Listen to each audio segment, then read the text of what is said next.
A frightening story is spreading fast across YouTube and financial commentary.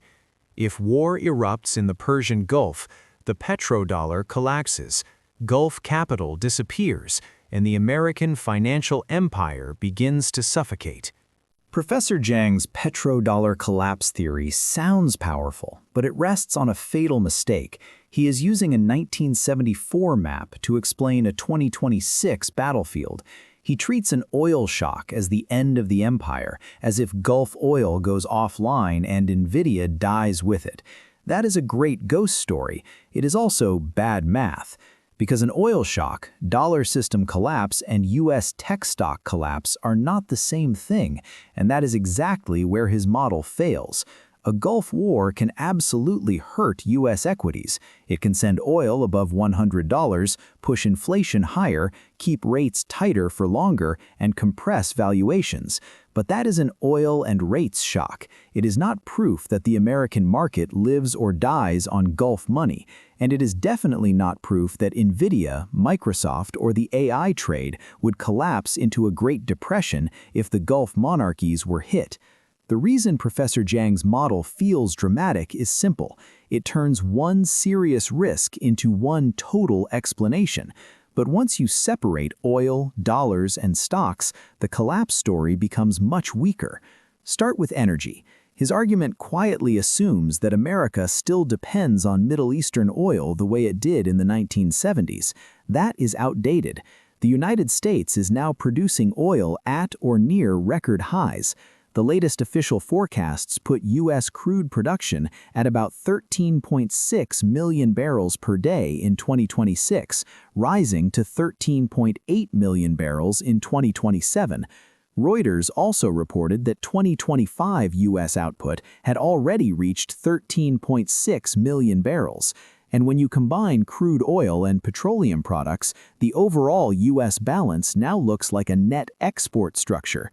In December 2025, net imports were negative 3.1 million barrels per day. In October, they were negative 3.5 million. That matters because it means America is no longer a simple passive victim of Gulf oil leverage. It is structurally far more resilient than the old petrodollar story assumes. Now be careful, that does not mean the Middle East no longer matters. Oil is globally priced. If Hormuz is disrupted and a major share of global seaborne oil flows is threatened, prices can still spike hard, inflation can still reignite, and U.S. stocks can still fall. But notice the mechanism. This is not America running out of oil and dying. This is higher oil keeping inflation sticky and hurting expensive assets. That is a real mechanism. It is also a much smaller claim than the end of empire narrative. This is where the real mistake begins. Professor Jiang takes a market shock and upgrades it into a civilization-ending script. He takes a serious transmission channel and turns it into a master key. But oil shock is not petrodollar collapse, and petrodollar stress is not the end of the American system. The second mistake is even bigger. Professor Jiang treats the petrodollar as if it were the whole foundation of U.S. power. It is not. The dollar still dominates because of the size of the U.S. economy, the depth and liquidity of U.S. capital markets, institutional trust, legal stability, and network effects in global finance. The petrodollar mattered. It still matters at the margin, but it is one pillar, not the whole building. The world has moved on. The old petrodollar story is no longer enough. The strategic core of the U.S. system now runs through compute, cloud, capital markets, and domestic energy scale. That is what I call compute dollar logic. In 1974, oil recycling was the story. In 2026, compute capacity, hyperscaler capex, power build-out, and market depth mattered just as much, and in some areas far more. The third mistake is where his thesis becomes most extreme. He implies that if Gulf capital stops flowing, American mega-cap tech loses its oxygen. That is much too linear. Yes, foreign money matters. Foreign investors hold about $35.3 trillion in U.S. securities, including about $19.8 trillion in U.S. equities. That is enormous. But huge is not the same as decisive in the way he claims. What matters is not whether Gulf money exists. Of course it exists. What matters is whether Gulf money is the singular marginal buyer holding up Nvidia, Microsoft, Amazon, Alphabet, and the rest. I have not seen evidence for that stronger claim. Even if Gulf sovereign wealth funds collectively manage almost $6 trillion, that still doesn't mean they are the sole oxygen tank of the U.S. market. They are a meaningful part of global capital flows, not the hidden heart keeping all of Wall Street alive. And when you compare that to the size of U.S. megacap tech itself, the narrative gets weaker very fast.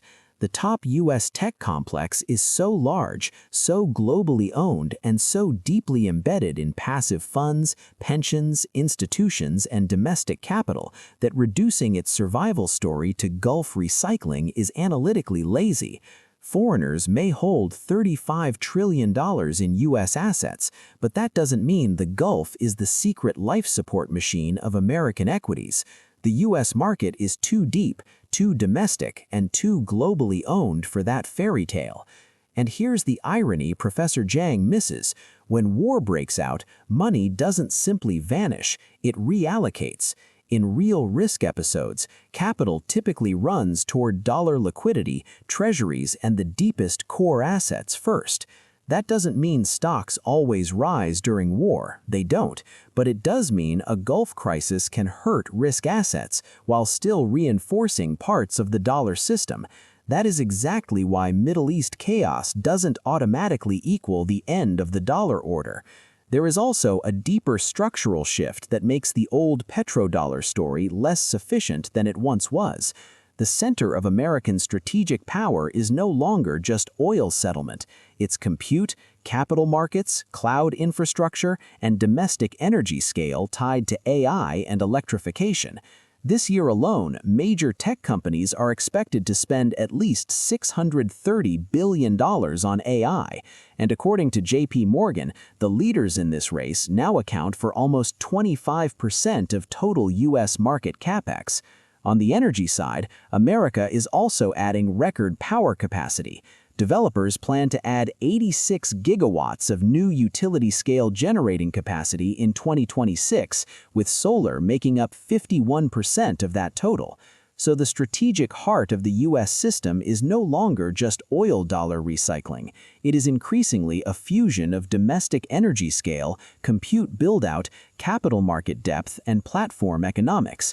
Call it the shift from petrodollar logic to compute dollar logic if you want, but whatever you call it, it means Professor Jiang is trying to explain a 2026 empire with a 1974 key. And this leads to the most important mechanism he misses. This is what I call strategic compression. When a great power gets hit by an oil shock, it doesn't shatter like glass. It cuts away the periphery and protects the core. It protects liquidity. It protects energy. It protects strategic technology. It narrows the objective, absorbs the pressure, and defends the center. That's how large adaptive systems behave under stress. They don't always collapse. Very often they compress. That's why a Gulf shock doesn't automatically equal imperial death.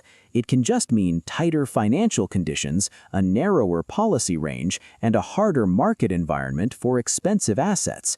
So what is the correct version? The correct version is more boring, but also much stronger. A Gulf crisis can absolutely damage U.S. stocks. It can spike oil, tighten financial conditions, delay rate cuts, hit margins, and compress multiples. That's serious, but that is not the same as saying the Gulf monarchies are the hidden oxygen tank of the entire American market. It is not the same as saying petrodollar stress equals dollar system collapse, and it is not the same as saying the AI giants depend on Gulf money for survival. The real transmission channel is straightforward. Oil up, inflation sticky, yields higher, valuations lower. You don't need an empire collapse myth to explain that. In fact, if markets fall because oil stays high and rates stay tight, that would validate the oil shock mechanism, not the stronger claim that the whole American system was secretly propped up by Gulf capital. That's the key distinction. So when oil hits $120, don't look for the end of the empire. Look for a stickier inflation report and a later Fed pivot. Look for a harsher discount rate. Look for a valuation reset. That is not a cinematic apocalypse, it's a repricing. Professor Jiang is not forecasting the future, he is dramatizing it with the wrong model. Professor Jiang is not wrong because the Middle East doesn't matter. He is wrong because he makes the Middle East explain too much. The petrodollar is one pillar, not the whole empire. An oil shock is not the end of the dollar, and Gulf money is not the sole blood supply of Nvidia, Microsoft, or the American market. This is not a Great Depression model, it's an over-compressed narrative, and once you unpack it, what remains is still dangerous, but far less mystical. Not imperial collapse, just an old-fashioned oil shock, a stickier inflation path, and a more painful discount rate.